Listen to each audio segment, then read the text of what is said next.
Next, as a chartered market technician, just a sweetheart of a guy, and just started his own fund, and he's wanted to do this forever. And just so you know, in 1998, people said I was late to the game starting a hedge fund. So here we are in 2012, and hedge funds have more assets under management than ever. So you know, be careful making bold statements, because there's guys like JC who could care less about what people are saying and just wants to do what he's passionate about. So come on up, JC. And he'll explain to you what a CMT is, but a real professional at the art of trading. Thanks, Howard. Hey, guys. So I'm a technician, and there's a lot of misconceptions out there as to what technical analysis is and what a technician is. And to me, what we do is that we analyze the behavior of the market, and we analyze the behavior of market participants, as opposed to the goods and the services that that particular market is dealing with. So what I'm going to try to do today is kind of show you a lot of the different things that we look at, that we incorporate into our analysis. And I'm going to try to do it really quickly so we can get to the good stuff and get to, you know, what we like in the market now and some of the things that we're looking at for 2013. So we look at the market from a top-down approach, and what that means is we look at the entire world. We're not just looking at California or the United States. We look at stocks, bonds, commodities, currencies. We look at the relationship between them all, and we decide, okay, do we want to be in stocks? How do we want to participate in stocks? Do we want to be long stocks? Do we want to be short? Do we want to be in the United States? Do we want to be in emerging markets? You know, diversification is not own everything and hope for the best. So we look at the bond market. Do we want to be in bonds? Do we even want to be there? Do we want to be in treasuries? Do we want to be in corporates? Do we want to be in high yield stuff? Do we want to be short that stuff? You know, we look at commodities. What commodities do we want to be in? Which ones do we not want to be in? Do we want to be in oil, natural gas, copper, soybeans? You know, where do we want to get exposure in that particular asset class? And then we look at the currency markets, because there's a lot of information that we get from currencies. I mean, I remember in 2008, and Josh could tell you about that, you know, if you weren't looking at the euro-yen cross, you were at a huge disadvantage, because the euro-yen and the S&P 500 were perfectly correlated. So if you're watching what the euro-yen is doing, you know that you better look out, because we're going to go out and make a new low. So, and correlations change over time. You know, the euro-yen now doesn't really give us that information. So you really need to be up to date on, you know, that correlation analysis, which, you know, really brings me to my next slide, which is really correlations. You know, it's not just, oh, I'm diversified because I own tech and I own financials and I own materials and I'm really diversified. That's not true at all. So this is a chart. No, go back. So this is a chart of all of the S&P sectors and how they're correlated with each other and the S&P 500. So the more green it is, the more correlated they are. So then if you go to the next slide, this shows all of the, or a bunch of countries around the world. And the less green they are and the more orange and gray, the less they're correlated. And we try, you know, to us, diversification is being in assets that are not all correlated, because if it's not, oh, the market has to go up for us to make money. We want to be in so many different things that it doesn't matter what the S&P 500 does. And we're constantly striving to find non-correlated trades and positions that we can add to the portfolio where we're not affected if, you know, QE3 comes out or doesn't come out, or who the president is or who isn't the president. You know, we want to have so many things that one particular data point shouldn't have a major impact on our portfolio. Want to go next? So this is like a standard. You guys have probably seen something like this. This is a standard sector rotation model throughout the economic cycle. And you know, when the market's doing well, the leaders you want to see financials and technology and consumer discretionaries. Those are the names that you want to see in a bull market doing well. And then when the market is not doing well, you know, the consumer staples, the more defensive names tend to outperform, right? Because if the economy is in terrible shape, we as consumers are still gonna, you know, smoke cigarettes and drink beers and brush our teeth and wash our dishes. That's not going to change. So the consumer staples and healthcare and utilities tend to outperform the market when the S&P 500 and the Dow are in a decline. So we took this, you know, historic model and we took it to the next step. If you want to go to the next slide, we took it one more step further, and on a short-term basis, we built a proprietary model that tells us where the strength in the market is coming from. Is the strength in the market coming from financials and technology and consumer discretionaries, or is the outperformance coming from the more defensive areas in utilities and staples and healthcare? And if those are outperforming the more offensive sectors, we know that the internals of the market are weakening.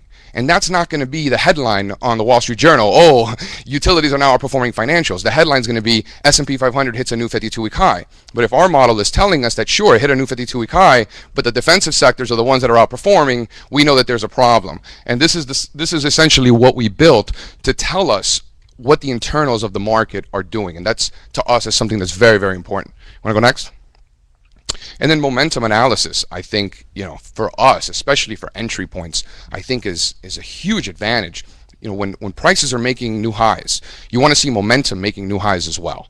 And if it doesn't, we know there's a bearish divergence going on. We know that momentum is rolling over, and we might want to get a little bit more defensive in that particular stock or commodity or whatever it is that we're looking at. In this case, this is actually silver this summer.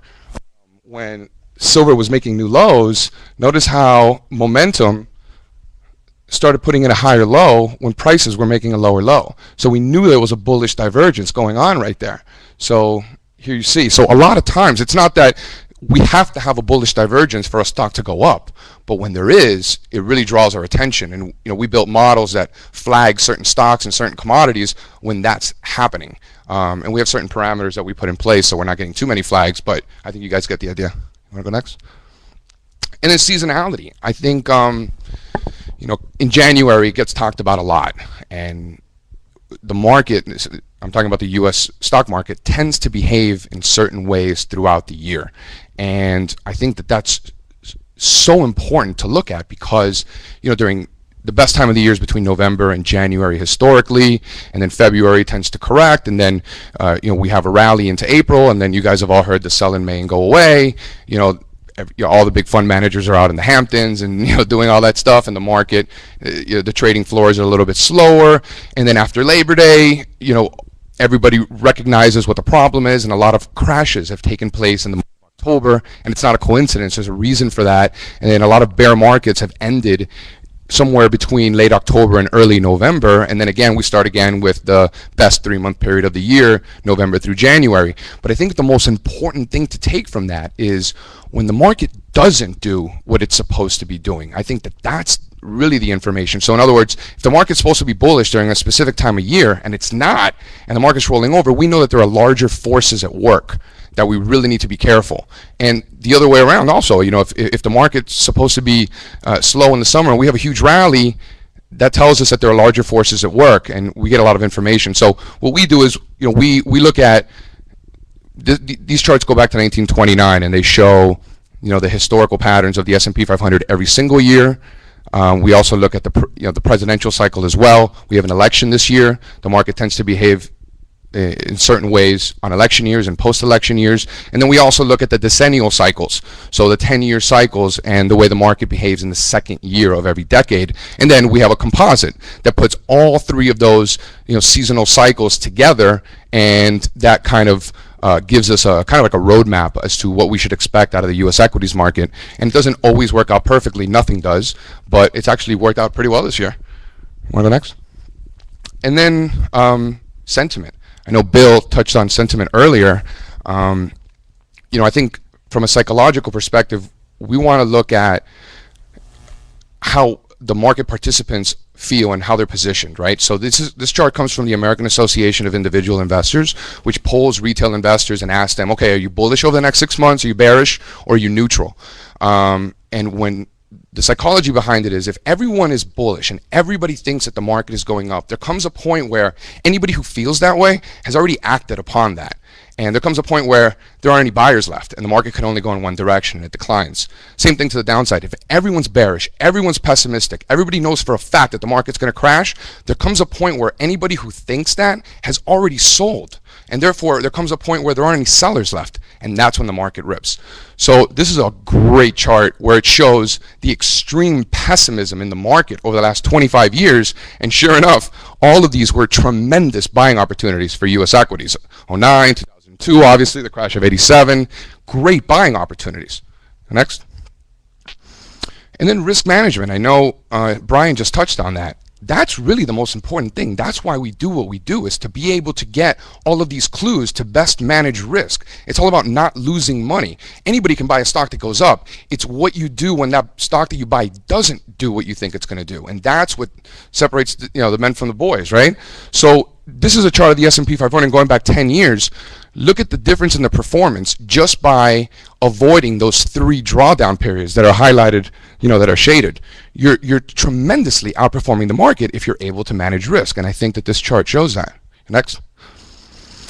So we look at all that stuff as opposed to worrying about what sell-side analysts think of a particular stock. And this is why I love what Lee Drogan is doing at Estimize. I love what they're doing, because this chart shows all of this. I'm just use Google as an example. All of the times that the sell side analysts have upward revisions and downward revisions on just one quarter's estimates. How are you going to keep track of all of this?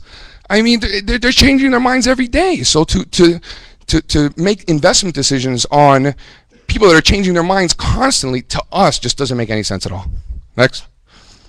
So this is a chart of Apple, right? A lot of people in this room probably made a lot of money in Apple, America's favorite stock, and it did very well. So for us, I think ratio analysis is very important. So look how awesome Apple has done. Everybody knows that. But if you look at the next slide, look how much better the performance would have been if you would have also shorted RIM against Apple. RIM is Research in Motion. They make BlackBerry. Look at the tremendous outperformance. It makes the performance of Apple look like nothing. Next. And here's the same thing. So oil for 2 years between 2010 and 2012 did nothing. This is the blue line down here. But if you shorted natural gas against oil, look at this beautiful trend. So I think it's important to keep an open mind and not just say, look at things in dollar terms, but look at things relative to each other. And if there isn't a trend, in this particular case there was no trend in oil, very difficult to trade, but relative to natural gas, there's a beautiful trend. Next. So that particular trend, I think that was a bubble that popped this spring. And, I was on TV talking about it, and, we were really, the trend got out of control. So historically, oil to natural gas, oil since 1990 is usually 10 times the value of natural gas on average, right? That's the line here. It hit 54 to 1, 54 times the price of natural gas. And that was, I think, a bubble that popped this spring that's literally been crashing ever since. Look at that. And I think it continues. And I think that we get back to the mean. And the beauty of it is we're not in a reversion to the mean business. We're in a reversion beyond the mean business. So they tend to get past the mean. So I wouldn't be surprised for oil and natural gas to get to 7 to 1, 8 to 1. And we're at 25 to 1. We got a long way to go. Next. This is one of my favorite charts ever. So in 1980, a little bit of history. In 1980, a share of the Dow Industrial Average bought you 1 ounce of gold. Then over the next 20 years, that ratio went from 1 to 1 to 44 to 1. In other words, at the turn of the century, that same share that bought you 1 ounce of gold in 1980 now bought you 44 ounces of gold. And that's the bubble that I think popped at the turn of the century that you don't hear people talking about. And ever since then, this thing's been crashing. Look at that. Boom, boom, boom, boom, boom. So this is gold outperforming the Dow Jones Industrial Average. This is a beautiful trend. You want to talk about trends? Howard loves trends. Look at this thing. So I don't see why it can't get close to 1 to 1. And maybe it doesn't. Maybe it just gets to 2 to 1 or 3 to 1 or 4 to 1. Fine. We got a long way to go. I'll make 500% on that. I got no problem with that. Next. So this is a really bad market. This is Japan. This thing's been a disaster. So this is something that we're looking at for maybe 2013, not something that's a trending right now like the natural gas to oil or the gold to the Dow Industrials. This is just a terrible market. But if potentially they can get their act together and we get a little bit more base and we get a solid entry point, for next year, that's something that we definitely want to keep an eye on because there's potentially a huge upside, maybe, or maybe not, and we'll never enter it. Next. And then this is a beautiful market. This is Germany. Look at Germany, about to make all-time highs. So this is something we're watching for next year. We start taking out these highs up there, and sky's the limit. So something we're watching for 2013. Next. This is really interesting to me. So this is cotton. So as you can tell, we look at so many different things. Like Ted Williams said, right? Wait for your pitch. We don't have to buy the S&P 500. We don't have to buy Apple or Google or Facebook or whatever it is. Look all over the world. Look at all different asset classes. This is cotton. Look at this huge consolidation for close to 40 years. that we broke out of last year. So the question that we're asking ourselves going into 2013 is, should we ignore this and now we're getting back to this trend, this consolidation? Or is this a retest of the breakout where potentially we can be at a huge secular bull market in cotton? I don't know. Nobody does. But if it does turn around, we have huge upside in cotton. That would be tremendous. So something we're watching for 2013. Next. And this is U.S. Steel. How awesome is this chart? This thing was at $200 and it dropped to 16. This is U.S. Steel. So this thing crashed, obviously, right? We made a low, we rallied, and now we're back here at these lows. So we're kind of watching this and see how this turns out. We roll over, then we might need to wait. But look at what this level is. This level is where the original breakout was in 2003. I don't think that's a coincidence. So something we're watching, because look at the upside. And the next chart is an arithmetic scale chart of U.S. Steel, so you could really see how much upside we could potentially see in U.S. Steel. So again, not something we're entering today or tomorrow, but something that we're watching. 2013 potentially, because look how much upside. Next. So this has been like a recent trend that we've been watching over the last couple of months, is emerging markets relative to U.S. markets. This is EM relative to SPY. So look at this nice consolidation, the base. Look at the lower low we made at the beginning of September. Momentum's putting in higher lows, so we have a bullish divergence there. That's interesting.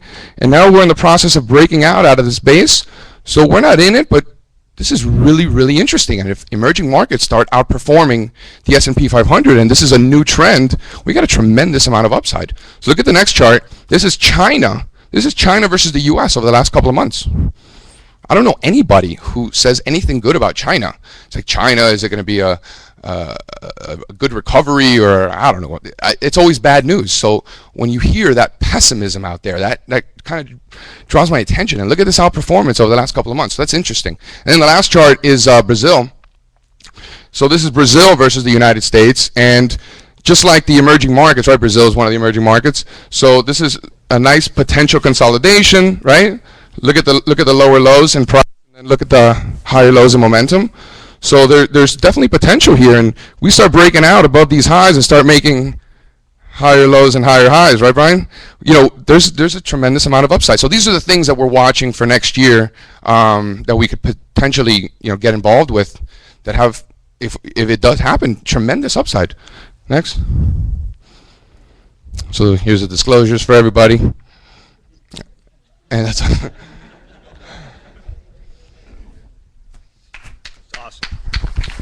Dude, you're a pro. So one of my favorite people, I mean, he's new. Like, these are the people that sprout up in our life on the stream every day. JC, this is the power of I can't believe we have JC chat. I mean, this is a superstar in the business in terms of understanding how things relate to each other and building a business. There's people out there just grinding away, thinking this stuff through and looking at things the way other people don't. It's pretty magical to see that. That was awesome.